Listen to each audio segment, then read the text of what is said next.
오늘 하나님께서 우리에게 주신 말씀은 민수기 31장 13절에서 24절까지 말씀입니다. 제가 가진 구약성경은 248면에 있습니다.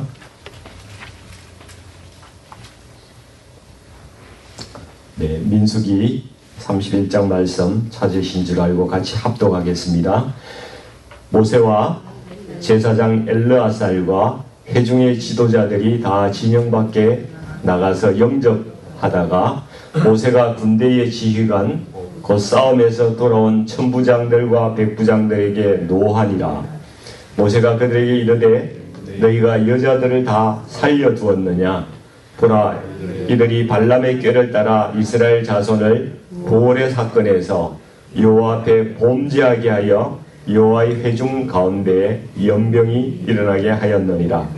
그러므로 아이들 중에서 남자는 다 죽이고 남자와 동침하여 사내를 아는 여자도 다 죽이고 남자와 동침하지 아니하여 사내를 알지 못하는 여자들은 다 너희를 위하여 살려둘 것이니라. 너희는 이래 동안 진영 밖에 주둔하라. 누구든지 살인자나 죽임을 당한 사체를 만진 자는 셋째 날과 일곱째 날에 몸을 깨끗하게 하고 너희의 포로도 깨끗하게 할 것이며 모든 의복과 가죽으로 만든 모든 것과 염소털로 만든 모든 것과 나무로 만든 모든 것을 다 깨끗하게 할지니라. 제사장 엘르아살이 싸움에 나갔던 군인들에게 이르되 이는 여호와께서 모세에게 명령하신 율법이니라. 금, 은동, 철과 주석과 납 등의 불에 견딜 만한 모든 물건은 불을 지나게 하라. 그리하면 깨끗하려니와 다만 정결하게 하는 물로 그것을 깨끗하게 할 것이며 불에 견디지 못할 모든 것은 물을 지나게 할 것이니라. 너희는 일곱째 날에 옷을 빨아서 깨끗하게 한 후에 진영에 들어올지니라. 아멘. 네, 오늘 이 말씀으로 불과 물로 날 정결케 하옵소서, 이런 제목으로 말씀을 나누기를 원합니다. 예, 우리가 어제도 말씀 들었는데 하나님께서 모세에게 맡기신 마지막 사명이 미디안에게 원수를 갚아라, 이런 말씀을 주셨습니다.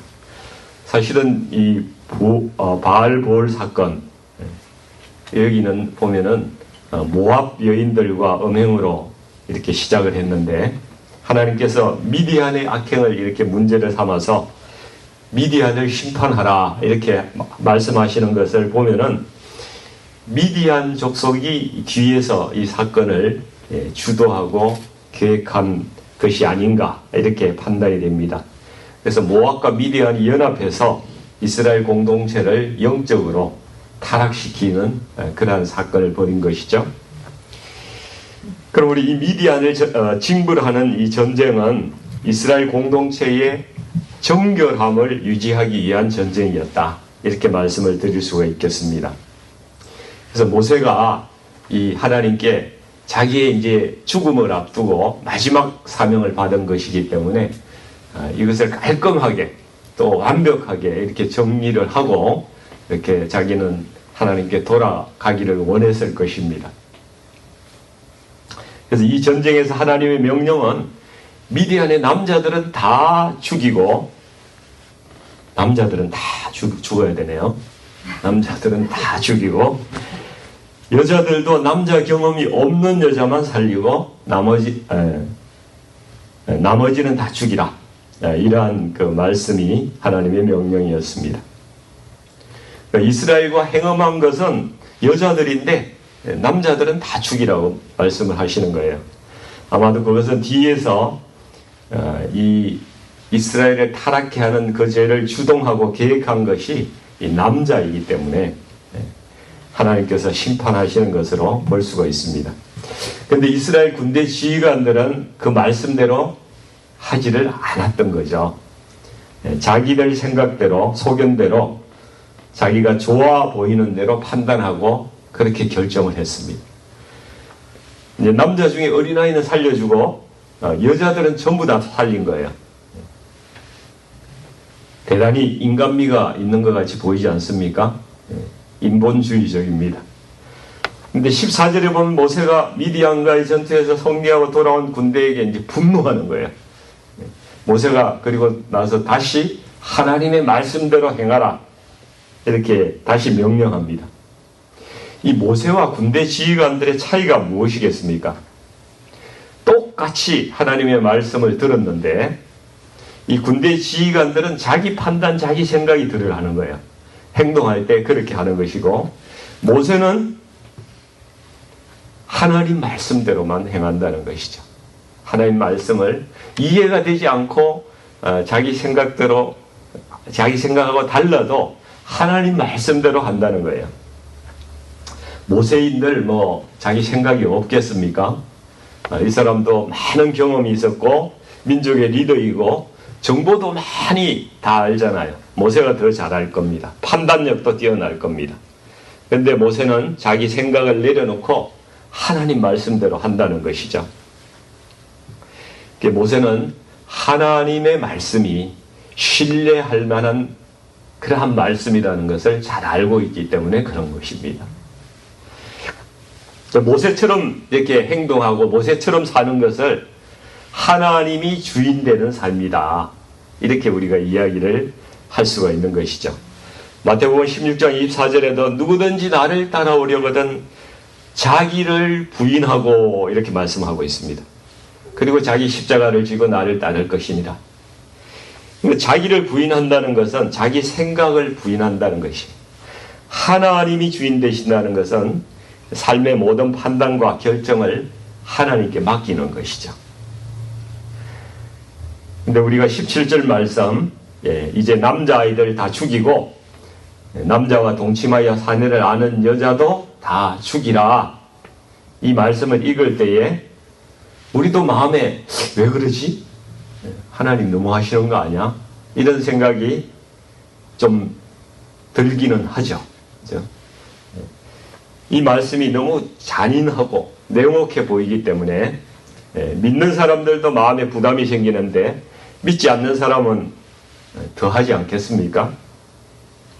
기독교의 하나님은 너무 잔인한 하나님이 아니냐. 또 어떤 사람은 이런 이야기도 해요. 구약의 하나님하고 신약의 하나님은 다른 거야. 이런 이야기 들어보셨어요? 그렇게 이야기하는 사람들도 많이 있어요. 이것을 어떻게 설명해야 되겠습니까? 그 옛날 이야기야. 그냥 이해가 안 돼도 그냥 받아들이고 믿어. 이렇게 이야기하면 여러분 이해가 되십니까? 그 이야기를 잠깐 좀 하고 넘어가야 될 것 같아요. 자, 미디안은 이스라엘을 고의적이고 조직적으로 유혹을 해서 하나님의 진노를 사게 했죠. 이들의 계획은 군사적으로 공격하는 것이 아니라 영적으로 이스라엘 공동체를 완전히 파괴하려는 그러한 좀 악질적인 계획을 가지고 있었습니다. 그러니까 모압과 미디안 여자들이 이스라엘 남자들하고 육체적인 관계를 맺고 그것을 매개로 해서 우상을 다 섬기게 만든 거예요. 그래서 하나님은 이것을 교회를 파괴하려는 사단의 계략으로 보신 것입니다. 사단의 행동이 그 뒤에 있다는 것을 하나님께서는 이미 알고 계신 것이죠. 그래서 근본적인 악의 뿌리를 제거하라고 명령을 하시는 거예요. 미디안 족속은 단순히 어떤 한 이방 민족이 아니라 하나님의 백성을 영적으로 완전히 타락시키려는 그 사단의 무리를 상징한다는 것이죠.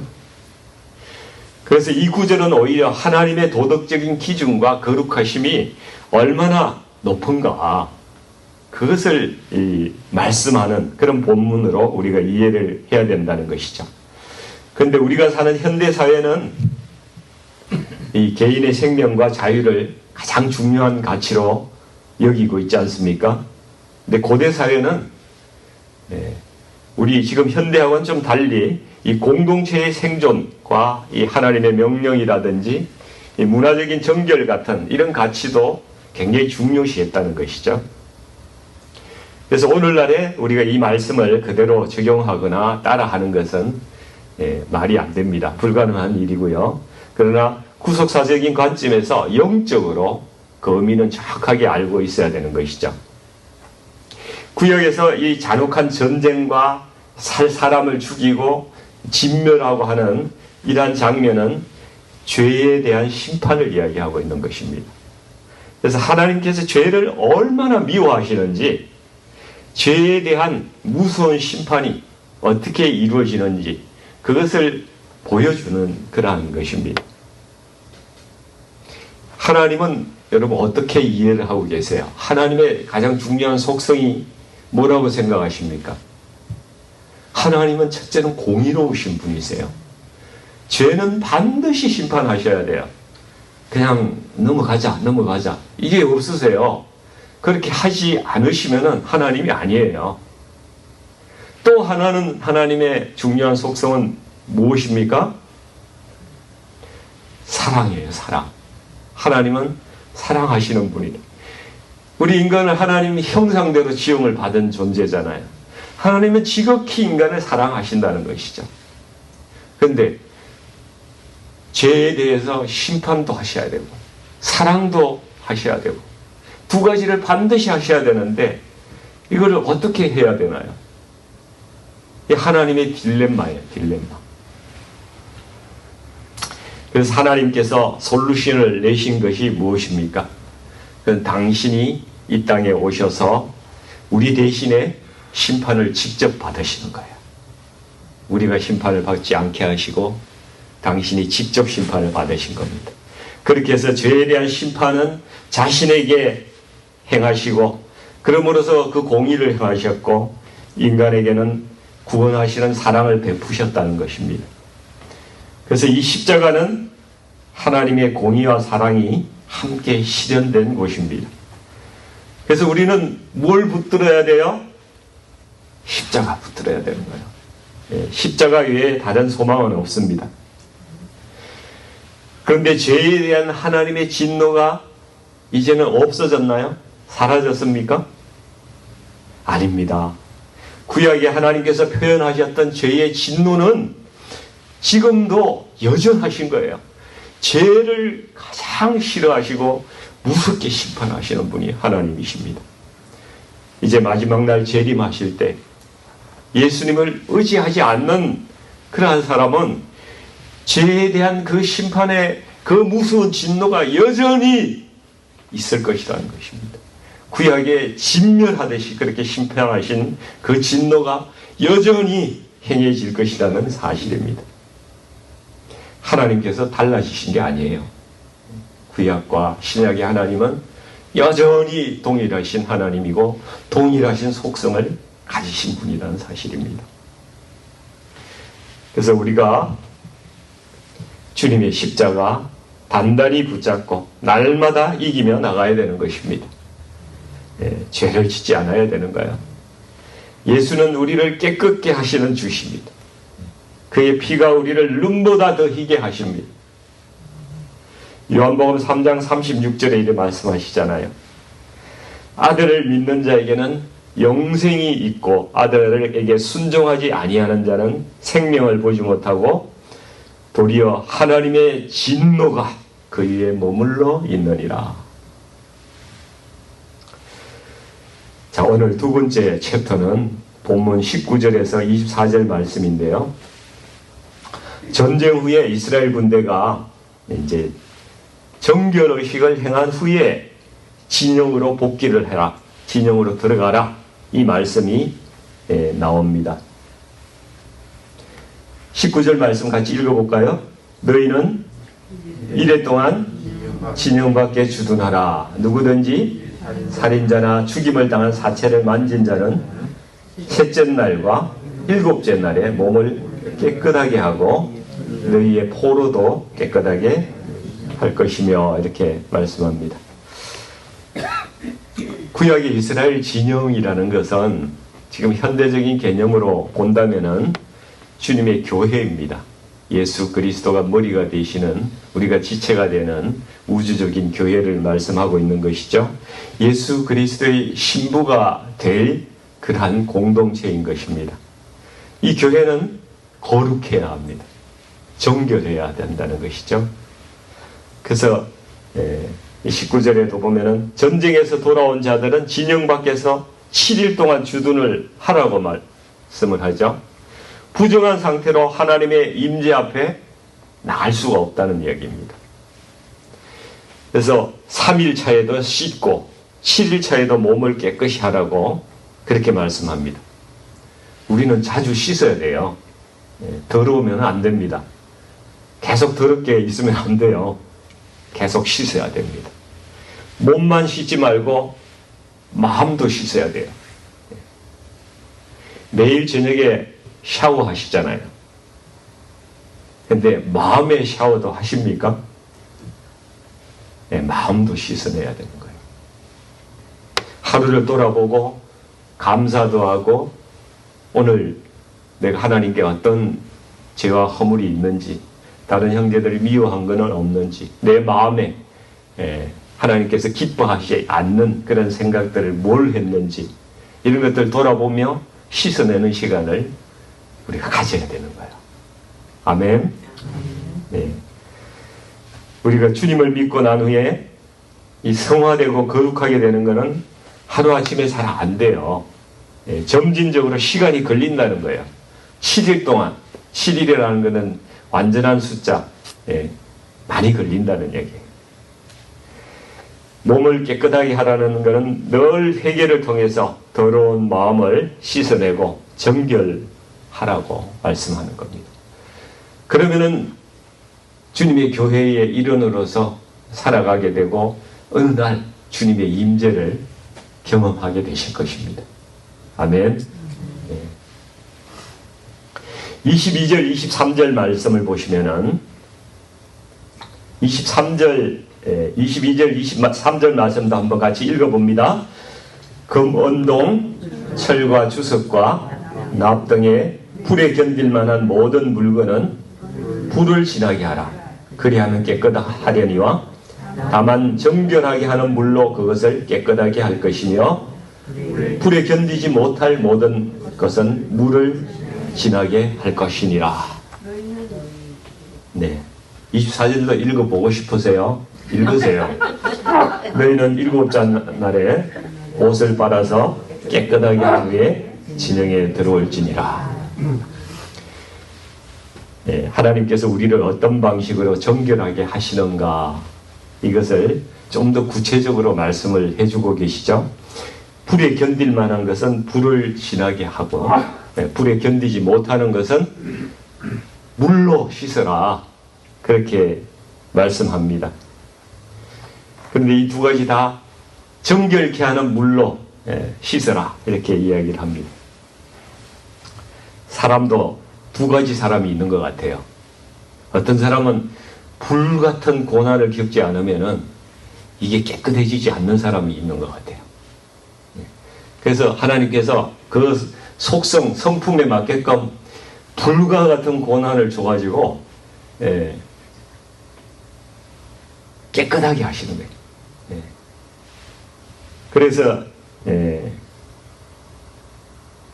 불 같은 고난을 겪지 않으면 도대체 말을 안 들어먹는 사람이 있잖아요. 그죠? 그런 사람은 하나님께서 좀 엄히 다스리는 거예요. 그 어떤 사람은 말씀만 듣고도 하나님께 돌아오는 사람들도 있더라는 이야기입니다. 이 금속을 뜨거운 불에 넣으면은 이게 불순물을 제거할 수 있거든요. 그러면은 정화되고 순수해집니다. 그리고 더 단단해지는 거죠. 그럼 하나님께서 이제 쓰실 만한 재료가 되는 거예요. 사람을 사용하시기 위해서 때로는 이 고난과 시련 가운데서 믿음을 튼튼하게 하고 그 성품을 온유하게 하시고 또 거룩하게 만들어 가신다는 것입니다. 욥도 이런 고백했어요. 그가 나를 단련하신 후에는 내가 정금같이 나오리라, 이런 말씀을 합니다. pure, purity가 100%, 99.9% 이렇게 되게끔 만드시는 거죠. 그래서 이 고난을 통한 사람은 하나님께서 낮추시는 거예요. 그 사람을 낮춰서 자기 의를 갖다가 자꾸 버리게 하시고 세상에 대한 욕심, 탐심 이런 것도 버리게 하시고 하나님을 더 의지하게끔 그런 사람으로 만들어 가시는 겁니다. 사실 뭐 우리의 믿음이 별거 있습니까? 저 같은 경우는 막 겨자씨만한 그런 믿음밖에 없는 것 같습니다. 겨자씨만한 믿음인데, 근데 큰 믿음을 가지면요, 베드로가 배에서 그 막 물결이 이는 그 파도가 치는 그 물 위로 걸음을 내딛잖아요. 그거 걷잖아요. 근데 의심하고 두려워하니까 어떻게 돼요? 물에 빠지는 거예요. 제가 조용기 목사님 한번 그 설교를 들어본 적이 있는데, 이분이 많은 그 치유의 역사도 일어나고 하나님께서 크게 쓰셨습니다. 어떻게 그런 역사가 일어납니까? 자기는요, 다른 사람보다 큰 믿음이 돼. 뭔가 큰 믿음이 자기한테 있는 것 같아. 그 믿음에 따라서 선포하고 역사하니까 그런 일이 일어나더라는 거예요. 불광동에서 천막을 치고 처음 교회를 개척했는데, 뭐 사람도 아무도 안 오고 한 5명 정도밖에 안 되니까 하루 종일 할 일이 없대요. 그래서 대여섯 시간을 돗자리 깔아놓고 가마떼기 펼치는 데서 하루에 대여섯 시간씩 기도를 했답니다. 한 대여섯 시간 기도하고 나면 몸이 막 불같이 이렇게 성령으로 충만하게 된다고. 그 기도의 능력으로. 그래서 큰 믿음이 생기고, 그런 어려움을 통해서 자기가 큰 믿음을 가지게 되고, 그렇게 역사를 자신을 통해서 하나님께서 하셨다고 그런 간증을 들은 적이 있습니다. 불같은 고난 없이는 큰 믿음 갖기가 쉽지 않은 게 인간의 한계예요. 그래서 여러분 혹시 고난을 겪고 계시면은 감사하십시오. 감사해야 돼요. 하나님께서 사용하실 것을 기대하십시오. 고난 중에도 인내하시고 주님을 끝까지 바라보셔야 됩니다. 불로 정화하기가 좀 적합하지 않은 것은 이제 정결케 하는 물로 뿌리라고 이렇게 말씀하세요. 모세 율법에 이 정결케 하는 물을 만드는 방법이 있어요. 붉은 암송아지를 이렇게 태워서 재를 이렇게 섞어서 만든 물인데, 율법에 따라서 시체를 만지거나 부정한 일을 한 사람에게 그것을 정결수라고 그래요. 그것을 뿌리면은 이제 깨끗해져서 다시 진에 복귀하도록 그렇게 은혜를 주셨어요. 이 물이 뭐겠어요?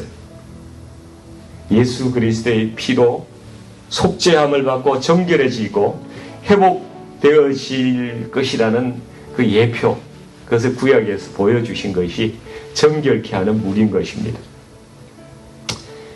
그래서 이게 굉장히 중요한 것이죠. 요한복음 3장 5절에 예수님께서 니고데모에게, 구약을 굉장히 잘 아는 니고데모에게 이런 이야기 하잖아요. 사람이 물과 성령으로 나지 아니하면 하나님 나라에 들어갈 수 없느니라. 아마도 이 물은 정결케 하는 물을 말씀하셨을 것입니다. 그래서 구약을 잘 아는 니고데모에게 알아듣게끔 이야기를 하시는 거예요. 그래서 이 물이 예수 그리스도의 피로 속죄함을 받는 그 사건을 이야기한다는 것을 그때는 몰랐지만은 니고데모가 그 후에는 알았을 것입니다. 이 정결케 하는 물은 죄로 인해서 하나님 앞에 나갈 수 없던 우리가 예수님의 보혈로 씻김을 받고 말씀과 기도로 거룩하게 되고 성령의 인도하심을 따라서 하나님과의 교제가 회복되는 그것을 상징하는 것입니다. 그래서 하나님께서는 오늘도 예수님을 믿는 우리에게 이 정결한 물을 뿌려주시는 것입니다. 그래서 그분 앞에 나가기 위해서는 오늘도 그 물로 씻어야 되는 거예요. 그 물이 무엇이겠습니까? 예수의 피, 말씀, 성령입니다. 그것으로 늘 씻어야 되는 것입니다. 설교를 마무리하고자 하는데요. 제가 3가지 질문을 함으로써 우리 스스로를 돌아봤으면 좋겠습니다.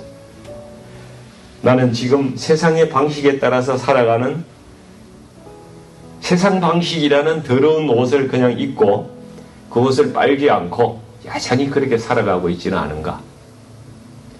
내가 겉으로 보기에는 깨끗하고 멋있는 또 의복을 입고 있지만은 내 속사람은 하나님 보시기에 정결합니까? 나는 매일 하나님께 내 더러움을 고백하고 그분의 은혜로 씻음을 받고 매일매일 새롭게 되고 있습니까? 여러분 스스로 한번 답변을 해보시길 부탁드리고요. 매일 주님의 보혈의 피 그리고 말씀과 성령으로 우리가 정결하게 되어서 주님의 임재 안에 들어가시기를 주님의 이름으로 간절히 축원드립니다. 기도하시겠습니다. 아버지 하나님, 우리를 주의 보혈과 말씀과 성령으로 깨끗하게 하여 주시옵소서. 속사람을 정결하게 하시고 불과 같은 성령으로 태우시고 또 주님의 보혈과 정결케 하는 물로 저희들을 씻어주셔서 사용할 만한 자로 저희들을 고쳐주시옵소서. 주님의 임재를 경험하게 하여 주시옵고 우리가 주님을 더 의지하고 주님을 인하여 더 간절한 마음으로 주님 뜻을 행하며 살아가는 자가 될 수 있도록 저희를 인도하시고 도와주시옵소서. 오늘도 십자가 단단히 붙들고 다른 것 바라보지 아니하고 우리의 중심에 오직 주 예수 그리스도의 성령께서 통치하시는 그러한 저희들 다 될 수 있도록 하나님 인도해 주시옵소서. 예수님의 이름으로 간절히 기도하옵나이다. 아멘.